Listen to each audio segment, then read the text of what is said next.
Culimada iyo waxgaradka deegaanka Carraweyn ee Buuhoodle ayaa haatan waxay ugu baaqeen walaalaha Islaamka ee jecel khayrka in laga soo qayb galo dhismaha masaajidka deegaanka Carraweyn oo in badan qabiyo ahaa. Masaajidkaas oo u baahan in haatan sagxadda la dhigo isla markaana la sibdhiyo, waxayna ku baaqeen in loo baahan yahay in dadka Islaamku ay kaalmo ku soo darsadaan. Waa kan qaar ka mid ah culimadiinka deegaanka oo fariin halkan ka diraya.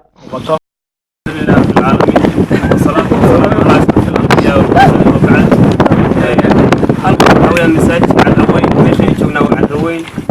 مساجد أيضا إن شاء الله تعالى بما أن المؤمنين المسلمين مساجد وقت لا يركوا قبيعها وحنا ديان كوركي ذو الله يسلمه حكيت هذا الوحي كوري أبارو ونفط بين آدم كابر لا قالوا سبحان الله يقبنا هذا الوحي كوري مساجد يلا إلهي وخير من إلهي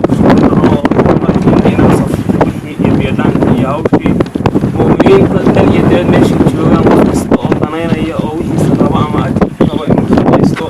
inuu gashado masaajidka insha Allah taala muuqaalka idinka muuqata cadayntii iyo nuuradii oo dusha ah hoosta oo ah safiitadii iyo sagxadhigii iyo cadayntii iyo laborafinadii oo hoosta ah inta ayuu masaajidku u baahan yahay iyo gogashii qof waliba wuxuu kari karayo Ilaahay dartii si miisaanka aakhiro loogu saaro oo macnaha aakhiro waxa la yiraahdo qofka miisaanka loo saarayo xasanaadkiisa sharniinta samaha jecel aan u bandhigno masaajidka qabiyadiisa masaajidku wuxuu u baahan yahay xoogaa qabiyatira waa lagu tukadaa waa shaqeeyaa sida kale cagtii baan dhignayn hoostuusan ka loo warafiinaysnayn safiitadii uusan lahayn xoogaa shaqo ahoo fiican buu u baahan yahay oo mu'miniinta samaha jecel musaa'imiinta ee soo soomay ayaan rabnaa inay nala arkaan masaajidka qofkii jecel inuu beyd ilaahay wax gashado rasuulkeenu calayhi salaatu wasalaam wuxuu noo sheegay qofkii dar ilaahay beyd u dhisa in ilaahay isagana jannada beydad uga diyaarinaya iyo guryo إنما إلهي القرآن كله إنما يعمر مساجد الله من آمن بالله واليوم الآخر إلهي مساجد زواحة عمرت إلهي ما أنت قيام الرميي عمرتان كما قد ستان كي يقول حمتي كم دوان نقنصلا عكتي يو صلاح مدي يلا برفينا دي يهوست شغب الله أبو باهي يدنا الصيغة كلمة العامضة يدنا الشقة حوالي أباهن هوست إن لقى صلاحيين العقل قلبه وأباهن تهدد محسنين أمر كورانا لسي خير الله سي إلهي ميسانك وضع آخر الله وعليسيو إلهي بأنه ويدينا إلهي جنة كجلي عملك قريهنا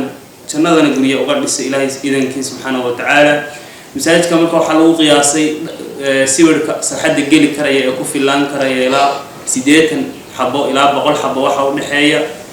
ما أنت وحن رجعنا وأن رجعنا نجح أكثر رجع لها قيب كم يدور دنيا يرى مجالده هو ديجان وجنا عصتي إلى بحين إلهي بركايو قفكي كلام مؤمنه النسوء أتشيبنا إلهي وحن لنا أن مراد الله كو أتشيب دق إلهي حقي سألنا إن أتكهشان إلهي كو يديننا ugu dambeyntiina waxaa loogu baaqayaa walaalaha Islaamka ee jecel khayrka inay ka qayb galaan sidii loo dhameystiri lahaa masaajidka deegaanka Carraweyn waxaana cidii tabarucaad karta kala xiriiri karaan telefoonka idinka muuqda shaashada waa Cali Cismaan Jacayl dhagta wararka telefishinka caalamiga ee Soomaaliya News magaalada Buuhoodle.